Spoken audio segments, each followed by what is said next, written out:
बिस्मिल्लाहिर्रहमानिर्रहीम। अस्सलाम वालेकुम। मैं हूं मोहम्मद फरहान खान अब्बासी और आप देख रहे हैं executive coaching centres official YouTube channel. Students, मैं आपको वेलकम कहता हूं इंटरनेशनल रिलेशन लेक्चर नंबर 34 में।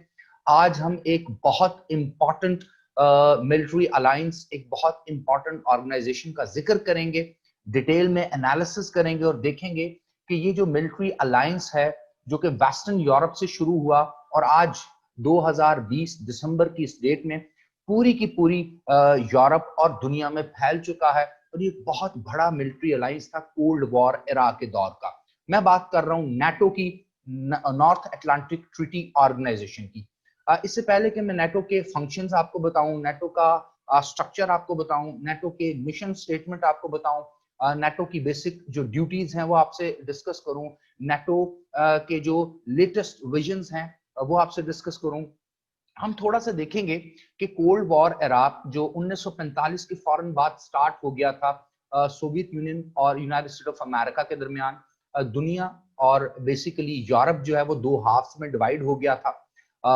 जर्मनी को सेंटर से क्रॉस कर दिया गया था, बर्लिन से जो ईस्टर्न पार्ट था यूरोप का वो डोमिनेट कर रहा था सोवियत कैंप, और जो वेस्टर्न पार्ट था यूरोप का उसको डोमिनेट कर रहा था यूनाइटेड स्टेट ऑफ अमेरिका। इससे पहले कि हम नेटो के बारे में डिटेल में अंडरस्टैंडिंग डेवलप करें, हमें ये अंडरस्टैंडिंग डेवलप करना बहुत ज्यादा जरूरी है कि what was the background behind the formation of NATO. वो कौन सी ऐसी बैकग्राउंड थी जिसकी वजह से नेटो को फर्म किया गया, एक बहुत बड़ा मिलिट्री अलायंस बनाया गया बहुत ही जल्दी। जैसे ही सेकेंड वर्ल्ड वॉर कंक्लूड होती है तो 2 सालों के अंदर ही एक नई मिलिट्री अलायंस बना दी जाती है और फिर जंगों की तरफ जाने की कोशिश की जाती है। इसके पीछे दो इंपॉर्टेंट चीजें हैं। पहली बात तो जिसको हम बोलते हैं द घोस्ट ऑफ हिटलर। कहा जाता था कि जो वेस्टर्न यूरोप है वो बहुत ज्यादा जर्मनी और हिटलर से डर चुके थे, तो वो कहते थे कि हिटलर टाइप कोई जिन या हिटलर का कोई भूत दोबारा आके दुनिया में कोई जंग मुसल्लत ना कर दे। अगर इसको देखा जाए तो ये एक स्टारकास्टिक टोन है वेस्टर्न पॉलिटिकल थिंकर या थेरी जो आईआर के थेरिस्ट हैं उनकी, जो कि बेसिकली सिंबलाइज कर रहे हैं सोवियत यूनियन के बारे में कि हिटलर तो दुनिया से चला गया लेकिन एक और घोस्ट दुनिया में जिंदा था जिसको हम बोलते हैं सोवियत यूनियन, यानी कम्युनिज्म के नाम पर जिंदा था और ये पूरे के पूरे यूरोप को हड़प करना चाह रहा था। होता क्या है, होता कुछ यूं है कि जो नेटो की फॉर्मेशन है उससे पहले 2-3 बड़े इवेंट्स होते हैं, जिनमें एक बड़ा इवेंट ये होता है कि United state of America Congress ये बात अप्रूव करती है कि जो वेस्टर्न यूरोप है, यूरोप का जो वेस्टर्न पार्ट है और नॉर्थ अटलांटिक एरिया जितना भी है यूरोप का, उसको रीबिल्ड और रिकंस्ट्रक्ट किया जाएगा। इस रीबिल्डिंग और रिकंस्ट्रक्शन के लिए कुछ प्लान्स इशू किए गए, जिसमें एक प्लान मार्शल प्लान था और उसके साथ साथ ट्रूमैन्स डॉक्ट्राइन भी हमने देखी कि टर्की और ग्रीस को भी डेवलप किया जाएगा, क्योंकि टर्की और ग्रीस बहुत ज्यादा क्लोज हो रहे थे सोवियत यूनियन के या सोवियत इन्फ्लुएंस में आ सकते थे।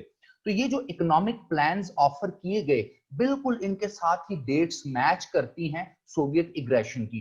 होता कुछ यूं है कि जो ट्रूमैन्स डॉक्ट्राइन है ये मार्च 1948 में फाइनलाइज हो जाती है। बेसिकली तो इसको मई 1947 में Congress United state of America में प्रेजेंट कर दिया गया था हेनरी ट्रूमैन की तरफ से, लेकिन 1948 में ट्रूमैन डॉक्ट्राइन आ जाती है। इसको American foreign policy during cold war भी कहते हैं, जिसमें टर्की और ग्रीस के साथ अच्छे ताल्लुकात बनाने थे और 200 मिलियन यूएस डॉलर से इनकी एक एड प्रोग्राम स्टार्ट करना था।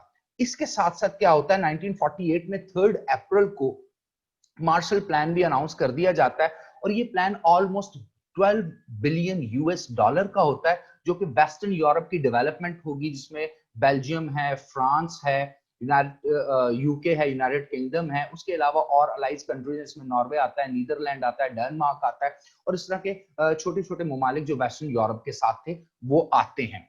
अब इन ममालिक को जब डेवलप करने की बात की गई तो जो सोवियत यूनियन था उसके लिए थोड़ा सा कंसर्न था। वो कंसर्न इसलिए था कि सोवियत यूनियन उस वक्त एक ऐसे दौर से गुजर रहा था जिस वक्त 1950s में जो कम्युनिज्म था ये यूके तक फैल चुका था, यानी ज्यादातर लोग जो थे वो कम्युनिस्ट वर्ल्ड ऑर्डर के हक में भी थे और कम्युनिज्म एज एन इकोनॉमिक और एज ए पॉलिटिकल पॉलिसी के हामी भी बहुत ज्यादा थे और बहुत ज्यादा हामी हमें जर्मनी में भी मिलते हैं, सेंट्रल यूरोप में भी मिलते हैं। तो अमेरिकन ये चाहते थे कि अमेरिकन कैपिटलिज्म और अमेरिकन जो डेमोक्रेसी है ये सेंट्रल और वेस्टर्न यूरोप में प्रमोट हो, इसलिए उन्होंने क्या किया इकोनॉमिक प्लान्स उनको इंसेंटिव्स देना शुरू कर दिए। अब सोवियत यूनियन को कोई ना कोई बहाना चाहिए था किसी न किसी एक्टिविटी को इनिशिएट करने का।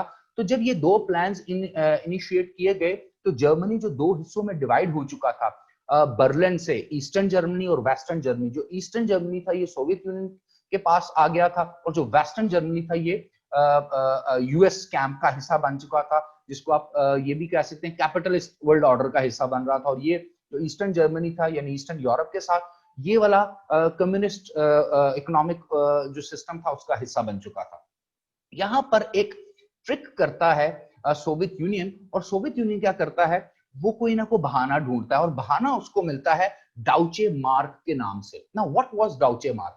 जब मार्शल प्लान और ट्रूमैन्स डॉक्ट्राइन इन्फोर्स कर दी जाती है, अप्रूव हो जाती है यूएस कांग्रेस से और बेल आउट पैकेज देना शुरू करते हैं वेस्टर्न यूरोप के कंट्रीज को, तो जो जर्मनी का वेस्टर्न पार्ट है जो बर्लिन वॉल के मगरिब की तरफ है, जो कि अब वेस्टर्न जर्मनी का हिस्सा था, उसकी जो करेंसी है उसको चेंज कर दिया जाता है और डाउचे मार्क की एक नई करेंसी इंट्रोड्यूस कराई जाती है। नाउ ये बहुत बड़ा बर्निंग पॉइंट होता है सोवियत यूनियन के लिए कि अब प्रैक्टिकली अमेरिकन जो हैं या वेस्टर्न कंट्रीज जो हैं, जो कैपिटलिस्टिक फॉर्म ऑफ इकोनॉमी को और डेमोक्रेटिक फॉर्म ऑफ गवर्नमेंट को सपोर्ट कर रहे हैं, वो पेनिट्रेट कर रहे हैं। और अगर ये कामयाब हो जाता है तो जो सोवियत यूनियन है उसके जो स्ट्रॉन्ग फुट होल्ड थे इकोनॉमिक और पॉलिटिकल आइडियोलॉजी के नाम पर सेंट्रल और वेस्टर्न यूरोप में, वो बहुत ज्यादा डैमेज हो सकते थे। तो सोवियत यूनियन को बहाना चाहिए था। तो सोवियत यूनियन ने क्या किया कि 1948 के अंदर ब्लॉकेड कर दिया जून 24 में, यानी 24 जून 1948 में जो ईस्टर्न पार्ट सोवियत यूनियन के पास था उसके साथ साथ जर्मनी का वेस्टर्न पार्ट के भी इर्द गिर्द ब्लॉकेड कर दिया, अपनी आर्मी वहां पे भेज दी। और अब वेस्टर्न जर्मनी को रेस्ट ऑफ वेस्टर्न यूरोप से डिस्कनेक्ट कर दिया गया। उनके पास वहां पर राशन, खाना पीना, लॉजिस्टिक कोई सपोर्ट नहीं आई। इसका हल ये निकाला अमेरिकन, फ्रेंच और यूके के लोगों ने, तो उन्होंने थ्रू एरियल सपोर्ट, हवाई जहाजों के जरिए जो वेस्टर्न पार्ट था जर्मनी का, बर्लिन का जिसको हम बोलते हैं, बर्लिन वॉल के वेस्ट में, उसको सपोर्ट करना शुरू किया, लोगों को खुराक पहुंचाना शुरू की, लोगों को सपोर्ट करना शुरू किया। अब एक बहुत बड़ी बात जो कि अमेरिकन के जहन में पहले से थी और सीआईए की उसके ऊपर रिपोर्ट्स थी कि जो सोवियत यूनियन है ये एग्रेशन करेगा, जिसको अमेरिकन पहले से ही द घोस्ट ऑफ हिटलर के नाम से पहले से प्रमोट कर चुके थे। अब होता यह है कि 1948 में ही जब ये ब्लॉकेड स्टार्ट की जाती है, ये एक्टिविटी स्टार्ट की जाती है, तो उसी दौरान बेल्जियम ब्रसल के अंदर एक ट्रीटी फाइनलाइज की जाती है, द ट्रीटी ऑफ ब्रसल के नाम से, और 5 मुल्क इस ट्रीटी को साइन करते हैं। ये फर्स्ट मिलिट्री अलायंस भी कहलाता है वेस्टर्न यूरोप की तरफ से। और कोल्ड वॉर के दौरान इसमें यूके, नीदरलैंड्स, बेल्जियम, फ्रांस और लग्जमबर्ग इस ट्रीटी को फाइनलाइज करते हैं।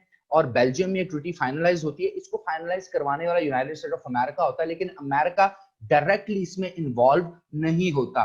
इस ट्रीटी के तहत जो इन 5 ममालिक के अगेंस्ट एग्रेशन करेगा, मिलिट्री यूज करेगा, तो ये 5 ममालिक मिलकर उस मुल्क का मुकाबला करेंगे। अब आप देख लीजिए, एक तरफ सोवियत यूनियन है और एक तरफ ये 5 मुल्कों का मिलिट्री अलायंस बन गया। लेकिन इसी दौरान जब ट्रीटी ऑफ ब्रसल्स हो रही होती है तो pentagon, United state of America में एक सीक्रेट रिपोर्ट इशू की जाती है, डिस्कशन के लिए दी जाती है, जिसमें कहा जाता है कि बहुत जल्द जो सोवियत यूनियन है वो इस मिलिट्री अलायंस यानी ट्रीटी ऑफ ब्रसल इन 5 ममालिक के अगेंस्ट भी कोई एक्टिविटी स्टार्ट कर सकता है। तो हमें बहुत जल्द एक नई ट्रीटी और एक नया प्लान करना पड़ेगा जिसमें अमेरिका का होना बहुत जरूरी है।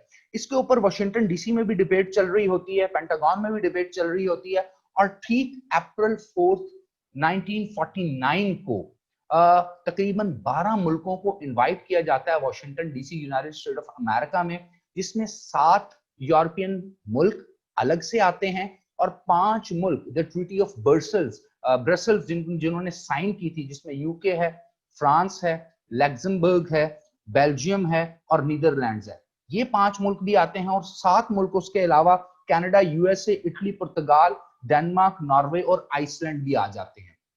ये ममालिक मिलके एक नई ट्रीटी साइन करके 4 अप्रैल 1949 को अनाउंस करते हैं और इस ट्रीटी को कहते हैं नॉर्थ अटलांटिक ट्रीटी ऑर्गेनाइजेशन। इससे पहले आप देख सकते हैं कि ब्लॉकेड चल रहा है बर्लिन का, और उसके साथ साथ बहुत ज्यादा स्ट्रेन किस्म की, खिंचाव किस्म की, तनाव किस्म की सिचुएशन चल रही है। और अमेरिकन सोवियत कैंप के एग्रेशन से डरते हुए ऑलरेडी ब्रसल ट्रीटी बना चुके हैं, लेकिन अब उसको और बड़ा किया जाता है नेटो के नाम पे। अब ये जो मिलिट्री अलायंस बनाया जाता है, इस मिलिट्री अलायंस के जो ऑब्जेक्टिव्स और जो एजेंडाज हैं, ये बेसिकली ब्रसल ट्रीटी से भी ज्यादा डिफाइंड होते हैं और ज्यादा कॉम्प्रिहेंसिव होते हैं। फॉर एग्जाम्पल, जो सबसे पहला मेजर ऑब्जेक्टिव इसमें रखा जाता है, maintenance of internal peace and security.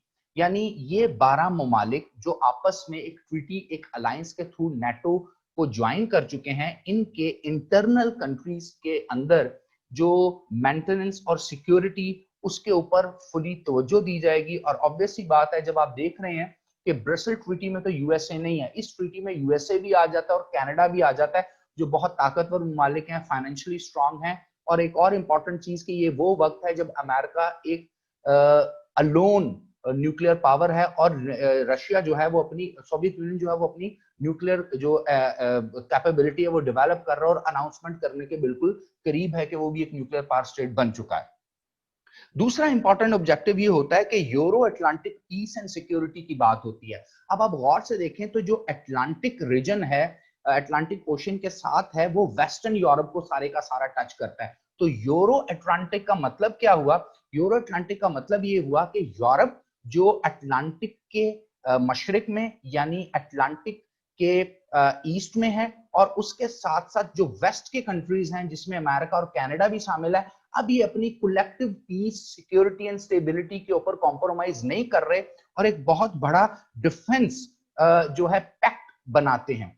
इसमें आर्टिकल 5 जो नेटो का है, ये वही वाला आर्टिकल है जिसको ट्रीटी ऑफ बर्सल में इस्तेमाल किया गया था। और ट्रीटी ऑफ बर्सल में कलेक्टिव डिफेंस की बात की गई थी 5 ममालिक की अगेंस्ट सोवियत एग्रेशन के। तो यहां पर उस आर्टिकल को आर्टिकल 5 के नाम से दोबारा इंट्रोड्यूस किया गया और फिर दोबारा एक बड़ी कलेक्टिव डिफेंस और सिक्योरिटी की डील की गई, जिसके मुताबिक अगर कोई मुल्क इन 12 ममालिक में इंडिविजुअली किसी एक मुल्क पर भी हमला करता है, तो ये 12 के 12 मुल्क ये समझेंगे कि हम पे हमला किया गया। अब आप अंदाजा लगा लें कि एक तरफ अमेरिकन जो हैं वो खुलकर सामने आ चुके हैं और ऐसे डिफेंस और मिलिट्री पैक्ट का हिस्सा बन रहे हैं जो डायरेक्टली अगेंस्ट सोवियत एग्रेशन, या आप समझ लें फ्यूचरिस्टिक एजेंडा जो सोवियत यूनियन के, उसके अगेंस्ट। और साथ साथ एक साल पहले यूनाइटेड स्टेट ऑफ अमेरिका के प्रेसिडेंट हेनरी ट्रूमैन डॉक्ट्राइन के थ्रू टर्की और ग्रीस को भी अपनी फॉरेन पॉलिसी दे चुके हैं और उनको भी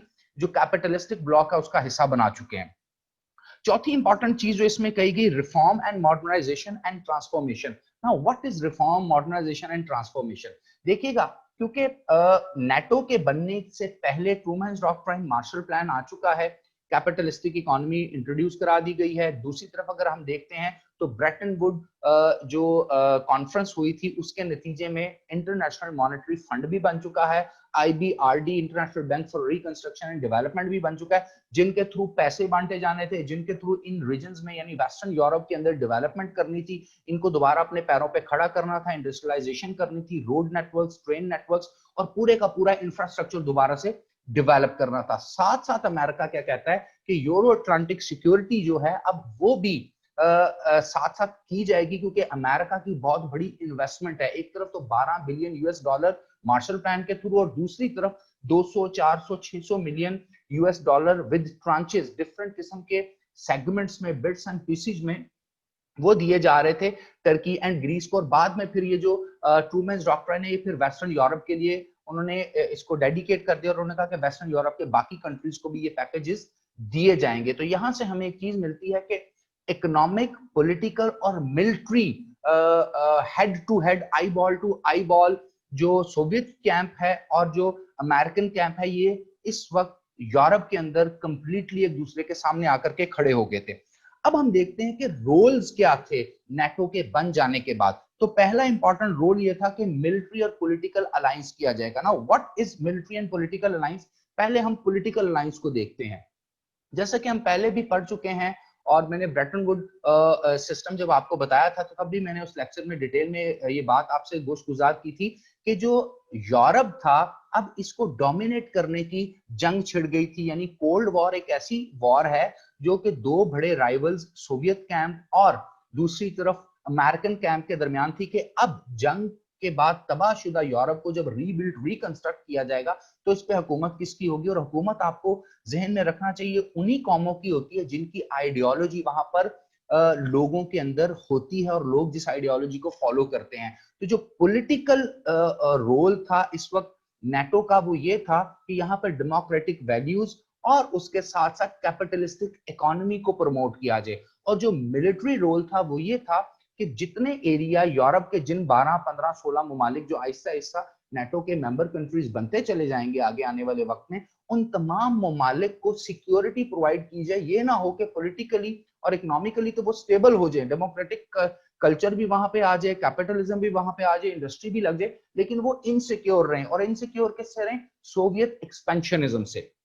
उसके साथ साथ कलेक्टिव डिफेंस की बात आई। अभी मैंने आपसे बात की आर्टिकल 5 ऑफ नेटो, जिसमें कहा जाता है कि attack on one country of NATO alliance will be considered the attack of whole of NATO, जो कि आहिस्ता आहिस्ता एक्सपेंशन करती चली गई और 2009 तक ये नेटो के 28 मेंबर कंट्रीज भी बन चुके हैं, जब इसमें क्रोएशिया और एक और मुल्क इसका मेंबर बनता है। तीसरी इंपॉर्टेंट चीज ये थी कि ट्रांस अटलांटिक लिंक बनाया जाए ना। What is trans Atlantic link? जिस तरह हमने वेस्टर्न यूरोप को देखा है, उसके साथ साथ अगर आप मैप में देखें तो वेस्ट में अमेरिका भी है, मैक्सिको भी है, ऊपर की तरफ कनाडा भी है, और उसके साथ साथ ग्रीनलैंड है। फिर आप जब यूरोप में आते हैं तो आप ऊपर की तरफ देखते हैं, फिनलैंड आपको नजर आता है, डेनमार्क नजर आता है, नॉर्वे नजर आता है। तो इन सब का आपस में एक लिंक होगा, और वो लिंक किस तरह होगा? इकोनॉमिक भी होगा, पॉलिटिकल भी होगा, सी रूट से भी लिंक होगा, और एक दूसरे को ये इकोनॉमी और उसके साथ साथ सिक्योरिटी प्रोवाइड करेंगे और साथ ह्यूमन सेक्टर डेवलपमेंट भी करेंगे। और ये वो वाहिद चांस है जो अगर अमेरिकन उस वक्त यूज कर रहे हैं प्रॉपर तरीके से, इसको मटेरियलाइज कर रहे हैं, तो आने वाले वर्ल्ड ऑर्डर में अमेरिकन वर्ल्ड ऑर्डर उनको साफ नजर आ रहा था, जो कि फिर 1991 में हमने देखा कि डिसमेंबरमेंट ऑफ यूएसएसआर होती है और अमेरिकन वर्ल्ड ऑर्डर दुनिया में आता है। यहां पर एक बड़ी इंपॉर्टेंट बात है, ये यूएसएसआर सिर्फ जो बर्लिन है उसकी ब्लॉकेड तक ही नहीं रहता। जब यूएसएसआर देखता है कि 1949 में एक बड़ा अलायंस आ गया है, ट्रीटी ऑफ जो ब्रसल है, उसके बाद नेटो अनाउंस हो गई है, तो यूएसएसआर भी ठीक 2 सालों बाद वार्सा पैक्ट के नाम से एक बहुत बड़ा मिलिट्री अलायंस बना देता है। और अब दुनिया दो बड़े ब्लॉक्स में स्ट्रेटेजिक पॉइंट ऑफ व्यू से, मिलिट्री पॉइंट ऑफ व्यू से भी डिवाइड हो गई है। इसको द रेड कर्टन भी कहते हैं कि अब एक ऐसा पर्दा आ गया है जिसके दोनों तरफ जंगें और जंगी साजो सामान की इंडस्ट्री लग चुकी है। एक तरफ तो वार्सा पैक्ट के वो मुल्क हैं जो कि कम्युनिस्ट सोवियत यूनियन के साथ हैं, जो कम्युनिज्म की इकोनॉमिक और पॉलिटिकल पॉलिसी को फॉलो कर रहे हैं और मिलिट्री अलायंस में भी सोवियत रिपब्लिक के साथ आ गए हैं। और दूसरी तरफ अमेरिकन कैंप है जिसमें अमेरिकन डेमोक्रेटिक वैल्यू जो कि पॉलिटिकल वैल्यू है, उसके साथ साथ कैपिटलिस्टिक वैल्यूज जो कि उनकी इकोनॉमिक वैल्यूज है, और उसके साथ साथ मिलिट्री अलायंस नेटो, और ये दोनों आमने सामने आ जाते हैं। जब सोवियत यूनियन की डिसमेंबरमेंट होती है 1991 में, तो एक क्वेश्चन रेज करता है कि अब नेटो के वजूद का क्या सवाल है, अब नेटो का क्या काम है, क्योंकि इसका सबसे बड़ा जो ओपोनेंट था वो वार्सा पैक्ट था, वो भी खत्म हो गया, सोवियत यूनियन भी डिसइंटीग्रेट होके 15 रियासतें उसमें से आजाद होकर अब वो रशिया बन गया। तो वहां पर ये कहा गया कि जो नेटो है, अगर इसके फॉर्मेशन को देखा जाए, इसके स्ट्रक्चर को देखा जाए, तो ये सिर्फ एक मिलिट्री अलायंस नहीं है, ये पॉलिटिकल इकोनॉमिक अलायंस भी है, और उसके साथ साथ ट्रांसफॉर्मेशन और डेवलपमेंट का ट्रांस अटलांटिक अलायंस है। यहां पर एक सब्जेक्टिव बात बड़ी इंपॉर्टेंट है कि जब हम देखते हैं कि स्ट्रक्चर डिफाइन होता है नेटो का, तो नेटो के स्ट्रक्चर के अंदर हमें तीन इंपॉर्टेंट चीजें मिलती हैं। नंबर वन, नेटो के स्ट्रक्चर में एक मिलिट्री स्ट्रक्चर हमें नजर आता है। दूसरा, सिविल एजेंसीज और ऑर्गेनाइजेशंस नजर आती हैं। जो सिविल एजेंसीज और ऑर्गेनाइजेशंस है, ये कौन सी हैं? जितने भी नेटो के मेंबर कंट्रीज हैं उनकी एक नॉर्थ अटलांटिक काउंसिल बना दी जाती है, जिसके डेलीगेट्स एक मोहतात वक्त के बाद एक समिट एड्रेस करते हैं बेल्जियम में जाकर, और वहां जाकर के वो सेक्रेटरी जनरल ऑफ नेटो के अंडर अपनी जितनी भी रिजर्वेशंस हैं, जितनी भी उनकी सिविल किस्म की एक्टिविटीज हैं, जितनी भी इकोनॉमिक और उसके साथ साथ जिसको हम कहते हैं ना डेवलपमेंटल किस्म की, इंडस्ट्रियल किस्म की एक्टिविटीज हैं और बाकी यूरोप से रिलेटेड चीजें हैं, उसको डिस्कस करते हैं। और साथ एक और एजेंसी जिसको हम मिलिट्री स्ट्रक्चर कहते हैं, जिसको मिलिट्री कमेटी कहा जाता है, वो भी बनाया गया। तो अब ये दो चीजें थी, मिलिट्री कमेटी भी थी और नॉर्थ अटलांटिक कमेटी भी बनाएगी। नॉर्थ अटलांटिक काउंसिल और मिलिट्री कमेटी के अलग अलग फंक्शन है। जो मिलिट्री कमेटी है ये नाटो के जितने भी मेंबर कंट्रीज हैं इनकी मिलिट्री एडवांसमेंट को देखती है। उसके साथ साथ ये इन ममालिक की जो जितनी भी न्यू किस्म की जंगें या नई किस्म के वॉरफेयर, नई वॉर जनरेशन जो आती हैं उसको टैकल करती हैं, असिस्टेंट प्रोवाइड करती हैं। और उसके साथ साथ एक इंपॉर्टेंट चीज यहाँ पर कि जितने भी ये मेंबर कंट्रीज हैं नॉर्थ अटलांटिक ट्रीटी ऑर्गेनाइजेशन के, कलेक्टिवली इन्होंने 2010 में डिकेड के नाम से एक नया पैक्ट भी साइन किया है, जिसमें ये कहा गया है कि 2010 से लेके 2020 तक जितने भी नेटो कंट्रीज हैं ये 10 साल के लिए एक प्लान बनाएंगे, क्योंकि अब दुनिया में टेररिज्म आ गया है, साइबर टेररिज्म आ गया है, साइबर क्राइम्स और साइबर सिक्योरिटी का इशू बन गया है, 5th जनरेशन वॉरफेयर आ गई है। तो उसके ऊपर भी ये बहुत ज्यादा डेवलपमेंट करते जाते हैं। सवाल ये पैदा होता है कि नेटो जो थी, जो इनिशियली बनी थी सोवियत को या सोवियत एग्रेशन को या कम्युनिज्म की पॉलिसीज चाहे पॉलिटिकल हो चाहे इकोनॉमिक हो, उनको यूरोप में रोकने के लिए, लेकिन आज जो नेटो हमें नजर आता है ये दुनिया के हर उस मुल्क में हमें नेटो फोर्सेस नजर आती हैं, नेटो अलायंस नजर आता है जहां कहीं पर अमेरिका के मिलिट्री एजेंडाज होते हैं। फॉर एग्जांपल आपने अफगानिस्तान और इराक में नेटो को सुना, आपने लीबिया और शाम में नेटो के बारे में सुना। तो नेटो इन ममालिक में क्या करती है? होता यह है कि जब हम ट्रीटी ऑफ ब्रसल्स को देखते हैं तो वो ट्रीटी ऑफ ब्रसल्स जिसमें 5 मुल्क इकट्ठे होकर सोवियत कैंप के अगेंस्ट खड़े हुए थे, तो वो इतने ज्यादा कॉम्पिटेंट नहीं थे जब तक कि नेटो एक एस्टैब्लिश्ड 1949 4 अप्रैल को एक मिलिट्री अलायंस बनता है जिसका मेंबर अमेरिका भी एक्सप्लिसिटली ओपनली बनता है और इनको फाइनेंशियल और मिलिट्री सपोर्ट देता है। तो अमेरिका बेसिकली इसको एज ए टूल इस्तेमाल कर रहा है 1949 से लेके आज तक। और आज भी अगर आप दुनिया में देखते हैं तो नेटो की डिफरेंट किस्म की फॉर्मेशन नजर आती है। फॉर एग्जांपल अगर अफगानिस्तान में देखें तो इनिशियली फ्रीडम जो ऑपरेशन एंड्यूरिंग फ्रीडम अमेरिका ने किया था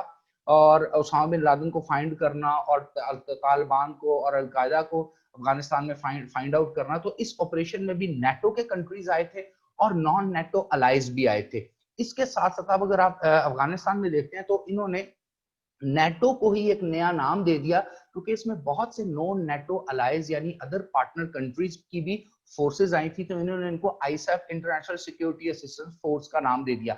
इस तरह से ये ब्लॉक पॉलिटिक्स करके एक मिलिट्री सिक्योरिटी और डिफेंस अलायंस बनाकर अमेरिका जो है वो दुनिया पर जिस तरह पॉलिटिकल और इकोनॉमिक अथॉरिटी बनाता है, इसी तरह अमेरिका दुनिया पर अपनी मिलिट्री अथॉरिटी भी स्टैब्लिश करता है। और ये अमेरिका आज से नहीं पिछली कम से कम 7 दहाइयों से कर रहा है। सवाल यहाँ ये पैदा होता है कि क्या अगर नेटो इतना ज्यादा स्ट्रांग हो जाता है, इतना ज्यादा वाइब्रेंट हो जाता है, इतना ज्यादा मॉडर्नाइज्ड हो जाता है, तो अमेरिका आने वाली जंगें इस नेटो के थ्रू जब लड़ेगा तो क्या कोई और पार सामने आ सकती है? तो इसका आंसर ये है कि हम 2005 में देखते हैं कि शंघाई कॉर्पोरेशन ऑर्गेनाइजेशन ने एक डिसीजन लिया था रैट्स के नाम से, रीजनल एंटी टेररिज्म स्ट्रक्चर्स बनाया था, जिसके बारे में कहा जा रहा था कि ये 6 मुल्क जो शंघाई कॉर्पोरेशन ऑर्गेनाइजेशन में थे, जो अब बढ़ करके 8 परमानेंट कंट्रीज हो चुके हैं, जिसमें पाकिस्तान और इंडिया भी शामिल हो गया, तो इनकी मिलिट्रीज एंटी टेररिज्म स्क्वाड्स बना रही हैं। बेसिकली ये जो अलायंस है जिसमें चाइना और रशिया 2 बड़ी पार्स मौजूद हैं जो एशियन पार्स हैं, ये काउंटर करता है नेटो को। और अभी आगे आने वाले वक्तों में भी जितने ब्लॉक्स बनने जा रहे हैं वो भी कुछ ऐसे ब्लॉक्स ही होंगे कि दुनिया को मिलिट्री पॉइंट ऑफ व्यू से भी ब्लॉक पॉलिटिक्स में, स्ट्रेटेजिक पॉलिटिक्स में बैलेंस किया जाए। और जब ये बैलेंस आपको सामने नजर आता है तो फिर आपको नजर आती है एक मल्टीपोलर वर्ल्ड, जो कि कंपैरेटिवली बायपोलर या यूनिपोलर वर्ल्ड के मुकाबले में ज्यादा सेंसिटिव भी है, ज्यादा क्रिटिकल भी है, ज्यादा वल्नरेबल भी है, ज्यादा वीक भी है और ज्यादा एक्सपेक्टेंसी जंगों की भी है। उम्मीद है आज का लेक्चर आपके लिए प्रोडक्टिव होगा, कुछ काम की इंफॉर्मेशन आपको, कुछ काम के पॉइंट आपको इंटरव्यू और अपनी प्रिपरेशन के लिए मिले होंगे। इंशाल्लाह नेक्स्ट लेक्चर तक इजाजत दीजिए। Wish you best of luck. अल्लाह हाफिज नासिर। पाकिस्तान जिंदाबाद।